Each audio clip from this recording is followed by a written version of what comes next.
Well, well, well. Good morning, ladies and gentlemen. It's a pleasure to be here. I don't have any slides, so you're going to have to look at me and listen to me, okay? Which is kind of unusual for some, people here. You love to have slides, particularly geologists. They like to, like big slides. Enough with me. The title of my talk today is Carpe Diem. I'm sure you all know what that means. It's the Latin words for seize the day. The Yukon is at an inflection point in time where it is time for Yukon to grow up and seize the day. And I'll talk about it in very specific terms. But what, hang on, I need my glasses, sorry. I wrote this whole thing this morning at 6 a.m. I just wanted to make sure that I get my ideas to you guys. What's interesting, and one of the reasons why we're at a critical stage is because it's not since the 1960s and 70s that our industry, the mining and exploration business, is finally getting the recognition in Ottawa and around the world, to be honest, that we are a critical part of life. When we talk about critical metal, think of copper. Okay, today, 85% of terminal energy is petrol, and 15% is electricity. If we want a green world over the next 20 years, we're going to have to flip that paradigm around, where 85% of terminal energy will have to be coming from electricity. Electricity is life. Without electricity, we have no communication, we have no transportation, we have no cities. Think about this. This building here, the lighting, the acoustic, the speakers, it's all electric. You cannot have cars, boats, airplanes without electricity, without copper. It is a critical metal. And the good thing is, Yukon has copper. So when you look at the juncture that we're at, with the new Prime Minister, Mr. Carney, he's figured out that Canada is a powerhouse of energy and critical metals. He's finally giving the leadership in Ottawa that this industry needed.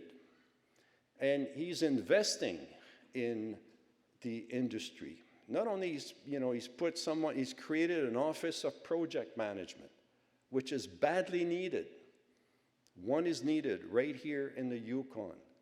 He's putting money at work. He's giving money for infrastructure.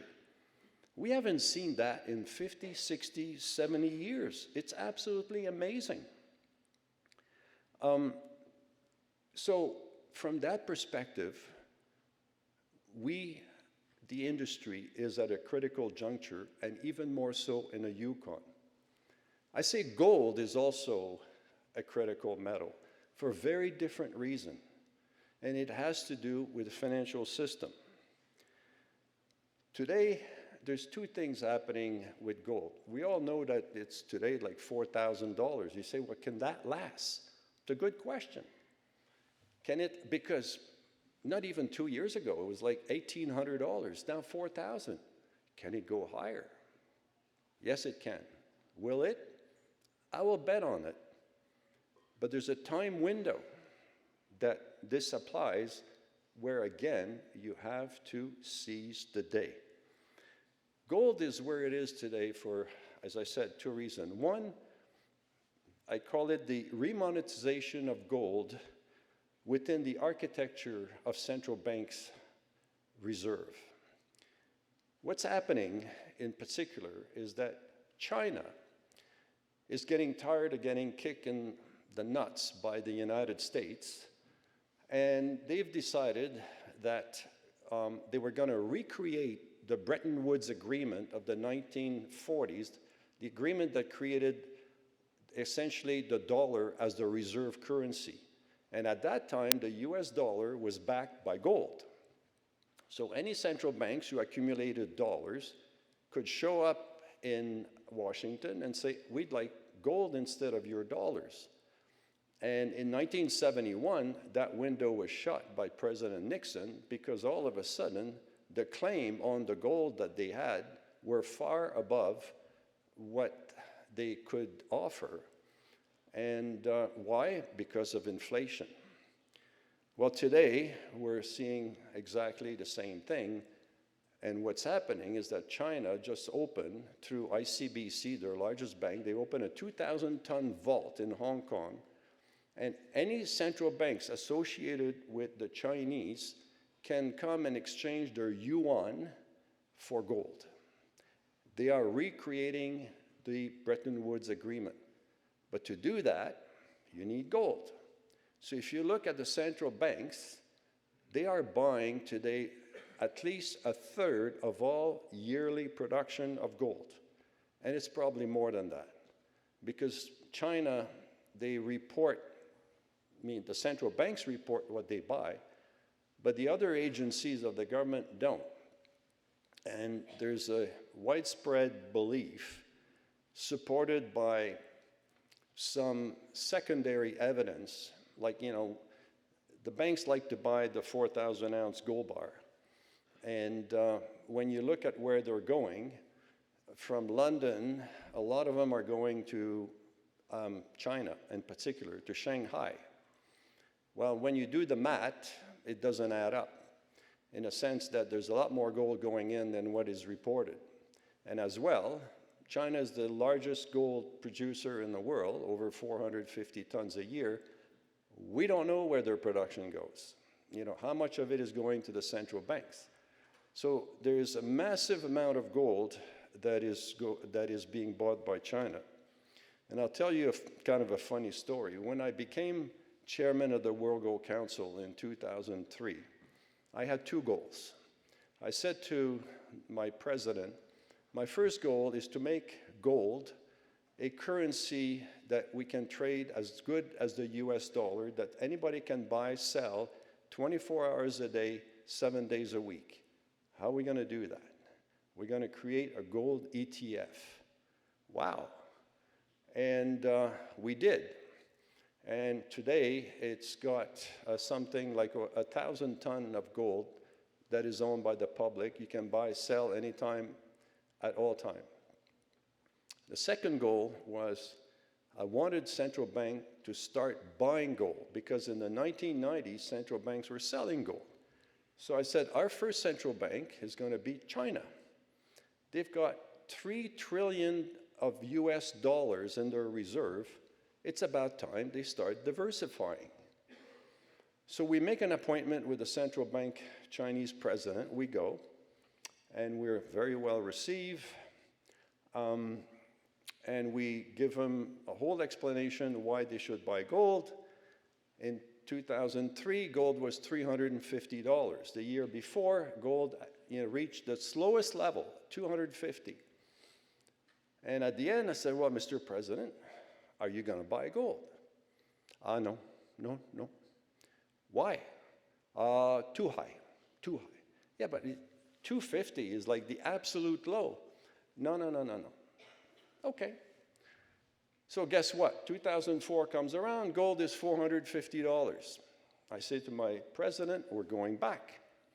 So we get in the office, and the central bank president goes, Mr. Lassonde, you were so right.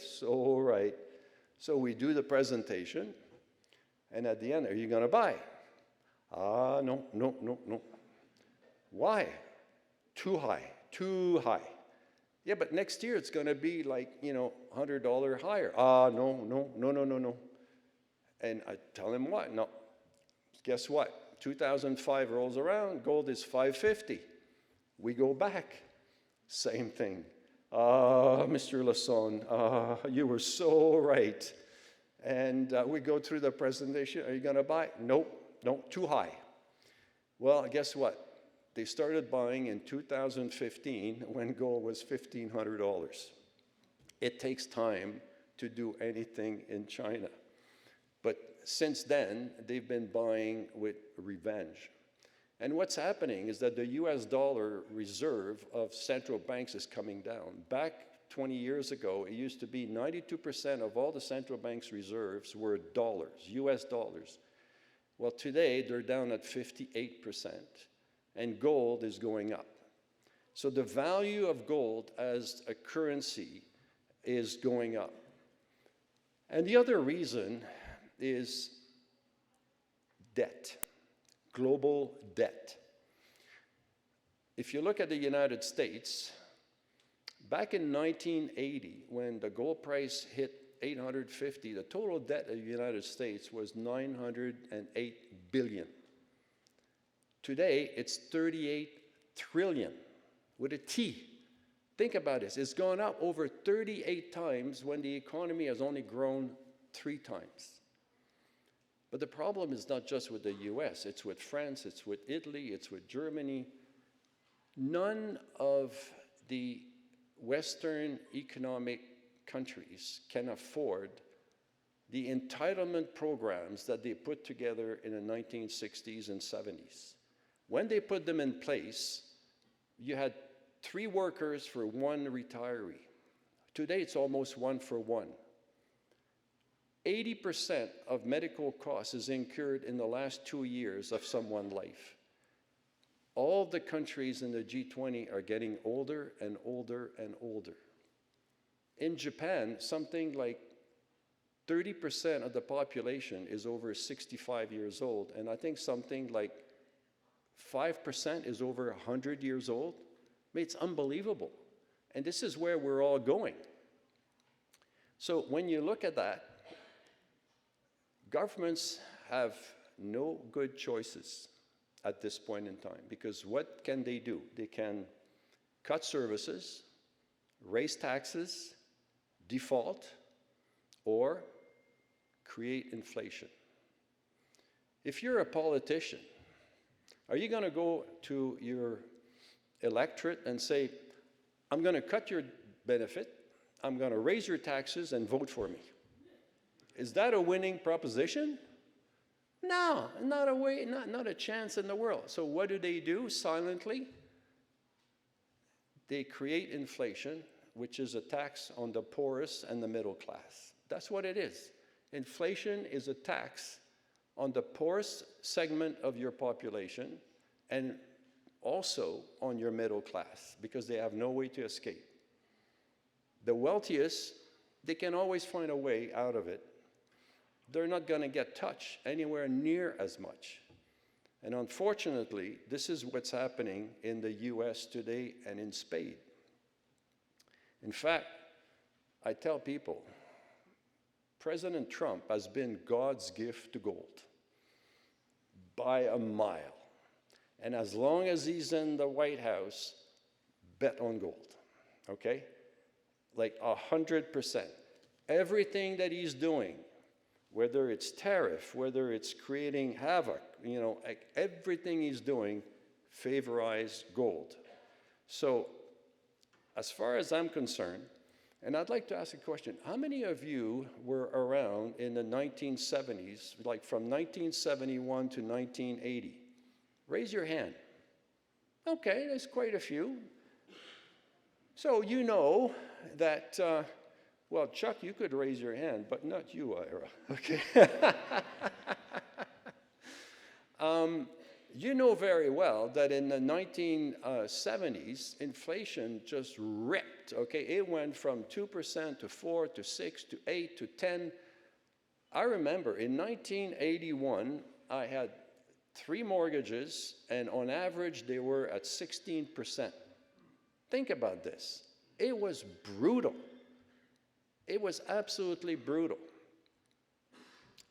And at the end of the day, the price of houses, went from, you could buy a bungalow in Toronto literally for, like $60,000. And then in the blink of an eye, these bungalows that were $60,000 were like $500,000 in the blink of an eye. Today, you're going to see the same thing repeating, and you'll see it in the United States. but it doesn't last. Remember, the one thing with the United States that I have recognized for a long time, it's an incredible country.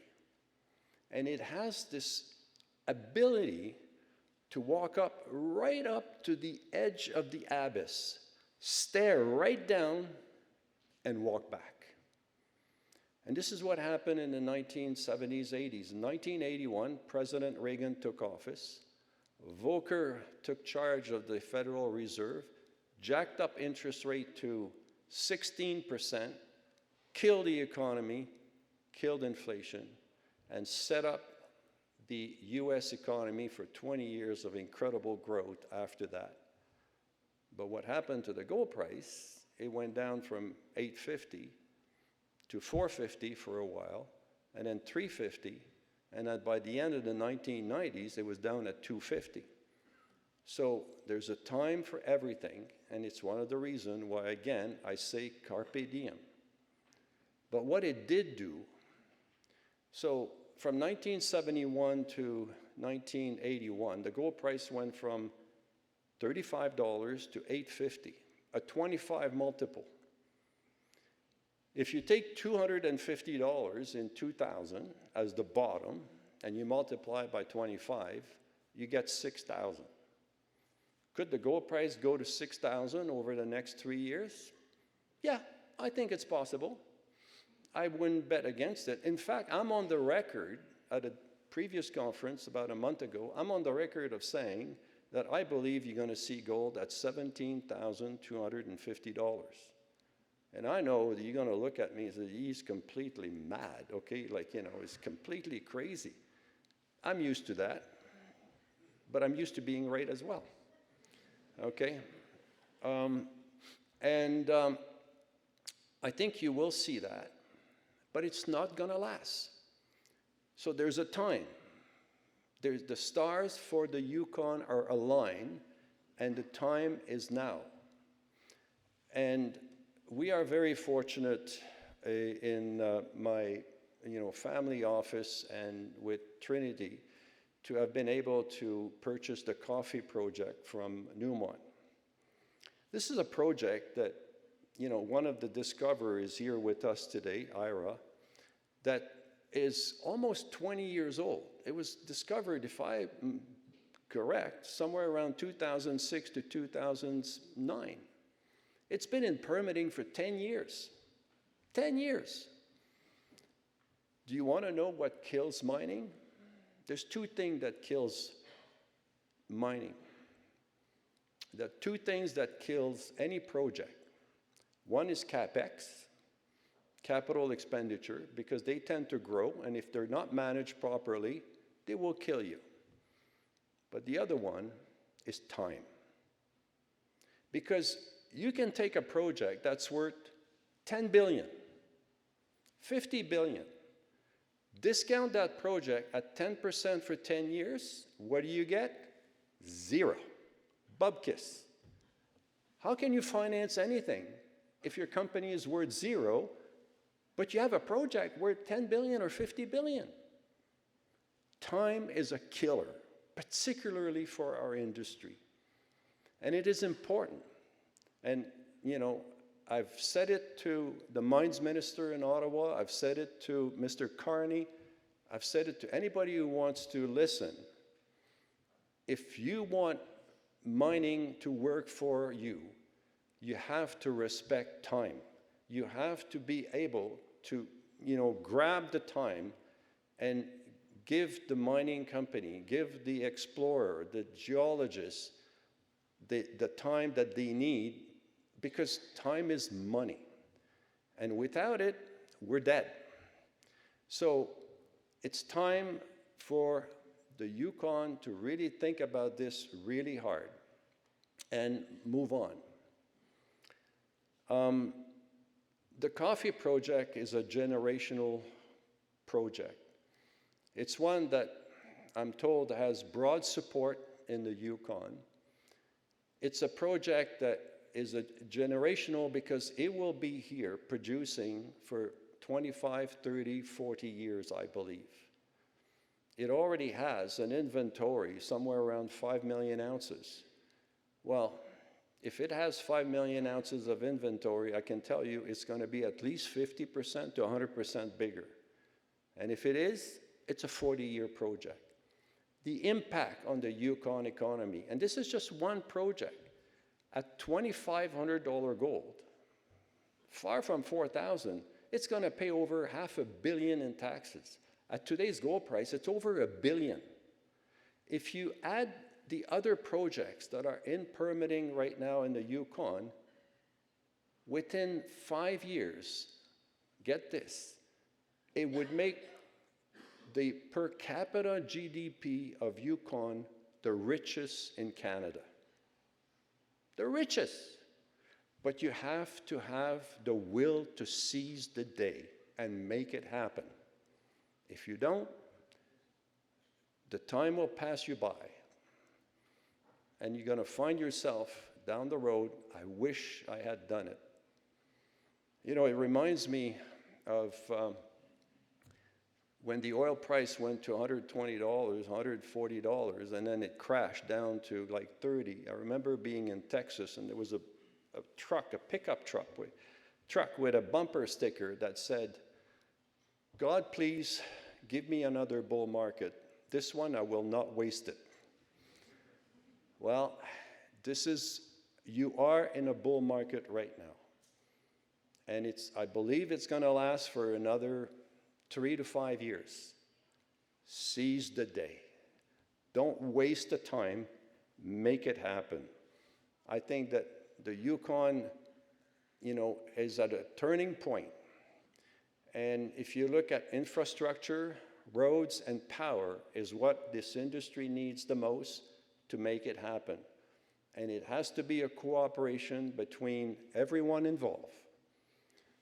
And, you know, I heard someone say yesterday, yeah, but the Yukon were different.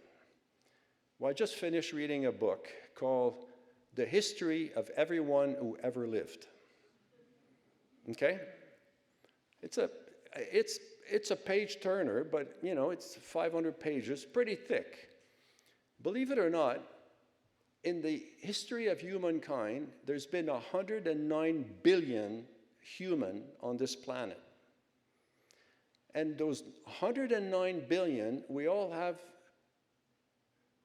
a double helix called a genome of 2 billion bits. We all have that. And every single one, 109 billion, have been different. And the lesson of the book is that we're all different, but we're all the same. And that's what that's what I understood. And having traveled to 126 countries, I can tell you, we're all the same. We all want the same thing. I've never heard of anyone saying, I want to pollute the planet, I want to trash everything, I want to, you know, no, not a chance.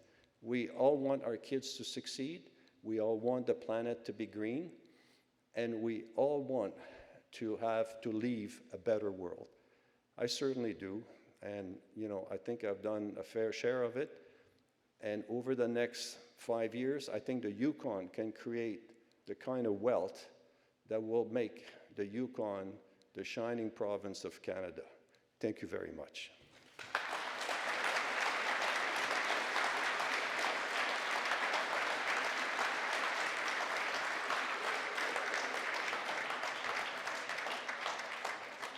Happy to take questions. Yeah, sure. I mean, if anybody, you know, like, absolutely. Do we have microphone or not, or just like, you know, stand up and yell?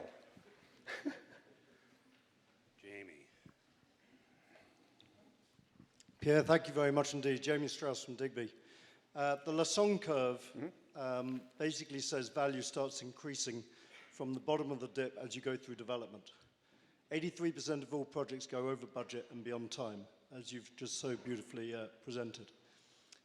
Should we be adjusting the Lassonde curve, and how do we avoid that 83%? Well, I have sort of redrawn the curve over the last 5 years, and I've added, you know, like I call it the Valley of Death, which is the permitting valley. where so many companies come to die because time is the killer. So, you know, what I like to do, from a risk-reward perspective, the best place to enter a stock, for example, or, you know, is to get into a situation where everything is known about the deposit. The coffee deposit, for example, has 660,000 meters of drilling. It's got so many holes, when the wind blows, it whistles. Like, it's unbelievable, okay? We know the geology, we know the metallurgy, we know there's like nothing unknown about it. We are doing the capital. We are hiring an incredibly well-known firm to help us out doing that. They've built mine all around the world, on time, on budget. And at that point, it's where you reach the maximum in terms of risk-reward, because the reward here is a multiple of 2, 3, 4, 5 over the current stock price, for example. That's kind of where, on the Lassonde curve, I like to enter. Because if you enter very early, that valley of debt will kill you, just absolutely kill you. And this is why it's so important for the various jurisdictions to understand the value of time. Any other questions? Yes, back there. Are you familiar with the contract of work system? The contract of work system in Indonesia, where you apply for a concession, and then you write the government gives you a contract, and it's time limited, like, you know, maybe 20 years or 30 years, and you follow that through. There's no permitting involved. You just follow the permit and the contract as you go through the system. Yeah, each jurisdiction has their own idiosyncrasies, okay? And so the contract of work is one that we work when we were, I was at Newmont, I was president of Newmont. We had Batu Hijau in Indonesia under a contract of work. Some of it is good, some of it's not so good, okay? I think the Canadian system is pretty darn good, and there's, you know, it's been around for hundreds of years. It served Canada really well. I have nothing against it, everything for it. I mean, can you do better stuff? Like, you know, yeah, we can always get better, but it's pretty good. Any other questions? Yeah, back there. Yeah, the Climate Institute of Canada, regarding the production of critical minerals, has said there's two problems in Canada: taking far too long to permit mines and too much uncertainty regarding Aboriginal affairs. Can you comment on that? Well, the too long, I think the government, we've been pounding on their desk now for quite a while, and the government, through the creation of the major office, has recognized the need to put everything under one individual to make the progress move. So that's been recognized. In terms of First Nation, you know, I think it is on the industry to work with the First Nation. And you know what? When you deliver a project that creates value for everybody, I think that you get support from everyone. But it is incumbent on the industry to demonstrate that you can do it. And so you know, here in the Yukon, from what I understand, and I'm not an expert, I understand that there's broad support in general for development of the mining industry. And I allowed the First Nations to you know, allow this to happen, because at the end of the day, what you're doing is creating wealth for yourself, for your family, your community, and your province. I mean, that's where, like, you know, a mine like coffee, as I said, will create hundreds and hundreds of millions of wealth through employment, through taxes, through, you know, all the contracting out of, you know, for the roads, for everything that the project will be doing. So that's all, you know, that's all I can think of. Any other question? Otherwise, I'm going to run out of time. So if you $17,000 gold over the next 5 years.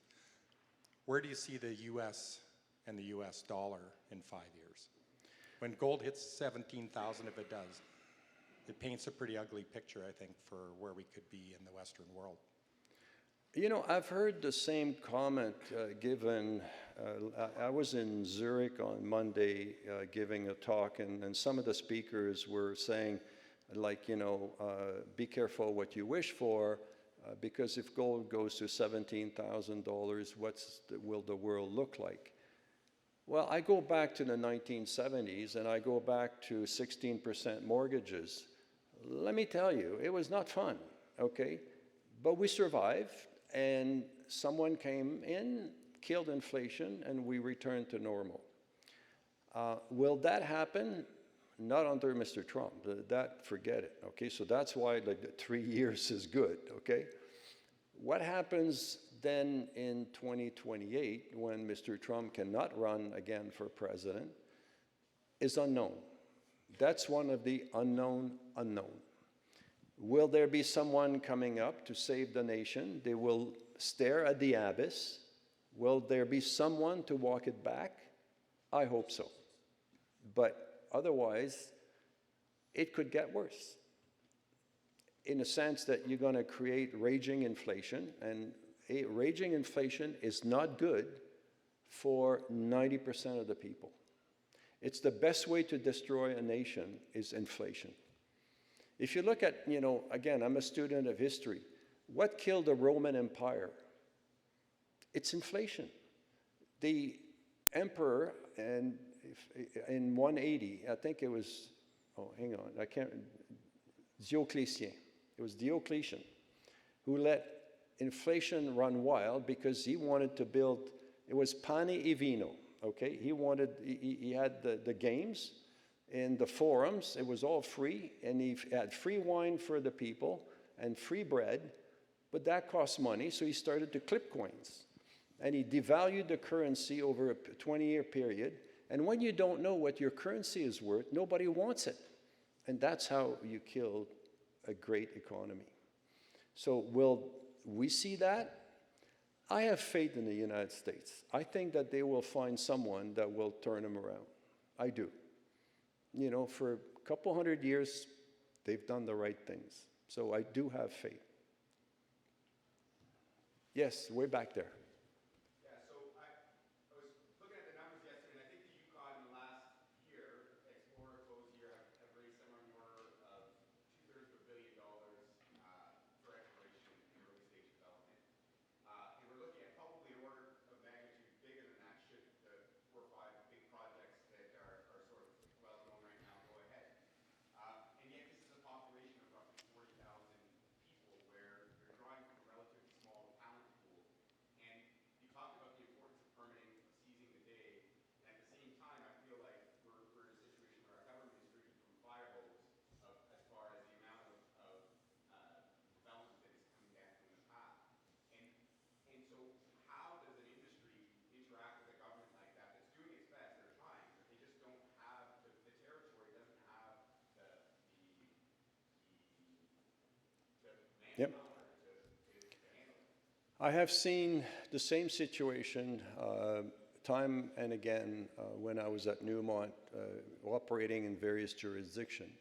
And what I would say is that it's time for Yukon to grow up, in a sense that the Yukon has to avail itself of the talent needed to interact with the industry and to monitor the industry so that it has the confidence of everybody who lives in the Yukon, First Nation, everybody, that the government is looking after their interests.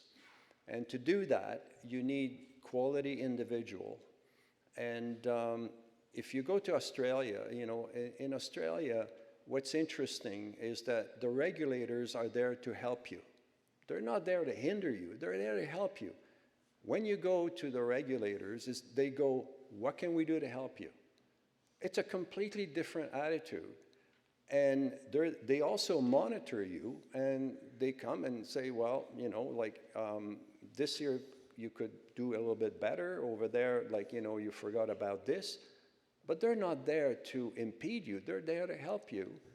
And they have the confidence of the people of Australia because they're competent, they know what they're doing, and they do a great job. And that's what you need to do to grow up. You know, when you look at some of the past disaster, it's, you know, you do question, like, where were the authorities? Okay, what did they do? And it's not just here in the Yukon. I mean, you can drive across, you know, Colorado, Utah. I can show you hundreds of abandoned mine, failed mine. Every jurisdiction goes through those phases.